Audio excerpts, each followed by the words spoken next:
اس کی امپورٹنس سے ناپ سکتے ہیں. اس کی میں مثال آپ کو ایسے دیتا ہوں کہ سود کے خلاف فیصلہ ہے، مطلب برسوں چلا، کئی دہائی چلا، اتنا امپورٹنٹ تھا. ظاہر آپ کا پورا اکنامک سسٹم اس سے ادھر یا ادھر ہو رہا ہے، ایک ڈائریکشن اس کی سیٹ ہو رہی ہے. وہ پٹیشن تو وہ چند 100 پٹیشن تھی، کنسالیڈیٹ ہو گئی تو کہیں ایک لیگل ایشو تھا، ایک پٹیشن سمجھ لیں کنسالیڈیٹڈ ہونے کے بعد، لیکن اس کا ایفیکٹ جو ہے وہ ہر ایک پہ ہے. تو لہٰذا آپ یہ نہیں کہہ سکتے جی ایک پٹیشن ڈیسائیڈ ہوگی، نہیں. اس ایک پٹیشن کی جو یہ بڑی اسپیشلائز یونیک جورسڈکشن ہے جو دنیا میں شاید یونیک ہو اس طرح کی. لیکن سر سعودی نظام کی جہاں آپ بات کر رہے ہیں وہ تو ٹوٹلی ریپوگننٹ ہے اسلام اینڈ سنت سے، تو پھر اس میں کیا چیز؟ سر وہ صحیح ہے یا غلط ہے وہ ایک الگ ڈبیٹ ہے. آواز بیٹا تمہاری بالکل نہیں آ رہی، آگے آ جاؤ. سر یہ کہہ رہی ہوں کہ جو سعودی نظام کی آپ بات کر رہے ہیں، جو سود والے نظام کی آپ بات کر رہے ہیں، وہ قرآن اور سنت سے ریپوگننٹ تو ہے ہی، اس میں صحیح ہے یا غلط ہے وہ بیٹر ایک الگ چیز ہے. لیکن ہم نے کن لیگل گراؤنڈز کے اوپر اس کو الاؤ کیا ہے؟ کیونکہ اگر ہم الاؤ نہیں کرتے پھر تو یہ اسلامک جورسپروڈنس قرآنک نص سے بالکل اگینسٹ چلا جاتا ہے. ٹھیک ہے، کیونکہ قرآن تو یہ کہتا ہے نا کہ یہ جنگ ہے، کھلی جنگ ہے اللہ اور اس کے رسول کے ساتھ. ٹھیک ہے. تو پھر اس میں ہم کن لیگل گراؤنڈز پر اس کو الاؤ کر رہے ہیں؟ کیونکہ اگر ہمارے پاس لیگل گراؤنڈ نہیں ہے پھر تو ہم پراپر اپنے پروین کے اگینسٹ جا رہے ہیں، جس میں یہ کہا جا رہا ہے کہ اسلام اور سنت سے اگینسٹ نہیں ہو سکتی. وہی بات کر رہی ہے جو میں کر رہا ہوں. Sir legal What's grounds your question? Legal grounds کیا ہیں؟ لیگلٹی کس طرح ہوگا؟ کس بنیاد پہ اس کو جائز قرار دیں گے؟ ٹھیک ٹھیک، یہاں تک سمجھ آ گئی. اب یہ اس بچی کا جو سوال ہے کہ ایک آدمی نے پٹیشن دائر کی کہ یہ قرآن اور سنت کے خلاف ہے. چیلنج کس کو کر رہا ہے؟ چیلنج کر رہا ہے کسی ایک لا. وہ لا کس نے بنایا ہے؟ پارلیمنٹ نے بنایا ہے. اس کو یہ چیلنج کرنے کا اختیار کون دیتا ہے؟ کانسٹیٹیوشن. دس از دا لیگیلٹی بہائنڈ ایوری شریعت پٹیشن، یہ لا. ہاں، اب یہ نہیں ہے کہ کوئی شخص کہے کہ جی میری انڈرسٹینڈنگ یہ ہے کہ لہذا یہ کیا جائے تو اس کو کینسل کیا جائے یا اس کو آلٹر کیا جائے. کوئی بھی کہہ سکتا ہے، کسی بھی رائے غلط کسی کی رکھنے میں کوئی نہیں، لیکن then he has to give valid reasoning کہ قرآن یہ واضح قرآن کی آیت ہے، یہ چیز وہی ہے. اس کے مثلاً میں مثال کے طور پہ زیادہ واضح سود کی اس لیے بریا کو اور مثالیں دے رہا بالکل جس میں بالکل آپ کو کلیئر ہو جائے کہ کوئی یہ کہے کہ سور کھانا حلال ہے یا بیچا جائے اور کھایا جائے، تو لہذا یہ کوئی چیلنج کرے کہ نہیں یہ سور کھانا حلال نہیں ہے، یہ اس کی آیت ہے کہ سور حرام ہے، تو یہ کلیئر بات ہو جائے گی. وہ لا اس طرح کی اگر کوئی بالکل clear without ambiguity without further interpretation کوئی کلیئر بات آ رہی ہے تو پھر اس پہ وہ چیک ہوتا ہے. اسی لیے اتنے ہیں وہ جو سود والا فیصلہ 32 سال چلا. 32 سال آپ لوگوں میں سے کئیوں کی اتنی عمر نہیں ہوگی. وہ اس سے اس کی سیریسنس کتنی ڈیپتھ میں کتنے اینگل سے سوچا جاتا ہے. یعنی کہ جورسڈکشن ان ریم کو استعمال کرنا کوئی اتنی غیر معمولی مطلب انتہائی غیر معمولی بات ہے، غیر اہم نہیں ہے. ٹھیک، تو یہ اس کا دوسرا اینگل ہے کہ اگر پہلی بات یہ کہ کوئی لا ایسا نہیں بنے گا جو قرآن و سنت کے متصادم ہو، بنائے گا کون؟ پارلیمنٹ بنائے گی. اگر کوئی ایمبیگوٹی یا کلیئرٹی چاہیے تو وہ نظریاتی کونسل سے لے گی. اگر پھر بھی ایمبیگوٹی رہ جائے تو پھر وہ چیلنج ہو سکتا ہے پٹیشن. ابھی پورا ایک آپ کو پوری پکچر اس کا فریم ورک سمجھ آ جانا چاہیے. اب بتائیں یہاں تک کوئی سوالات ہیں؟ سر میرا ایک سوال ہے، یہ سود کے حوالے سے آپ نے بات کی کہ ہم نے تو یہ 2A میں پڑھ لیا ہے کہ سورینٹی بلانگس ٹو اللہ، اور اللہ غالباً سورہ بقرہ اور سورہ عمران میں فرماتے ہیں کہ سود حرام ہے، انٹرسٹ حرام ہے.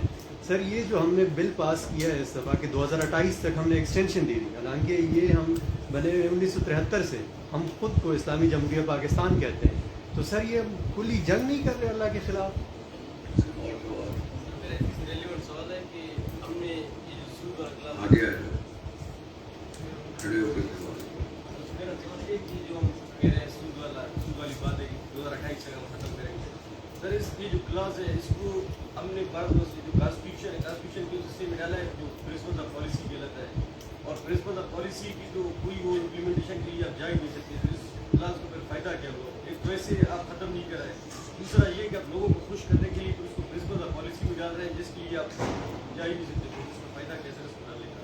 اور امیونٹی کا قانون سر جو 27 امendment پچھلی بات جو کانسٹیٹیوشن تک سمجھ آ گئی سب کو تو پھر آگے چلتے ہیں نا، پھر آپ سود پہ آ جاتے ہیں. ٹھیک، اور بتاؤ. سر امیونٹی جو دی گئی ہے 27 امendment میں آرمی چیف کو اور ان کو سود والی ختم کر رہا ہوں نا، اس سے متعلق کوئی ہے؟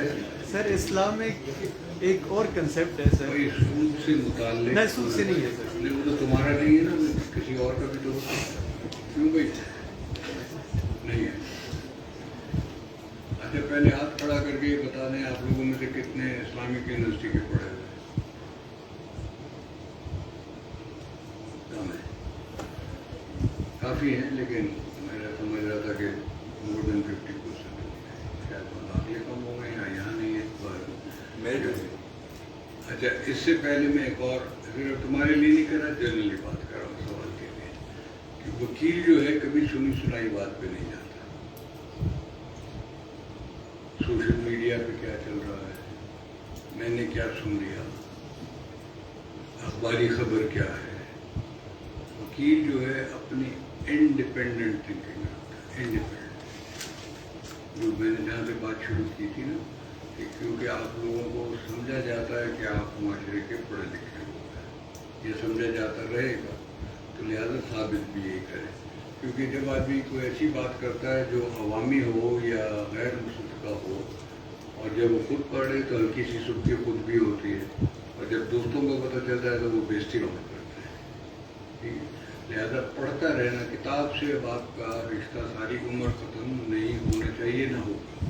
اگر آپ نے وکیل رہنا ہے تو اور کام کرنا ہے، پھر اس میں تو اور بات صورت ہوگی. یہ تمہاری بات بھی میں اب ریفرنس سمجھ رہا ہوں. اس لیے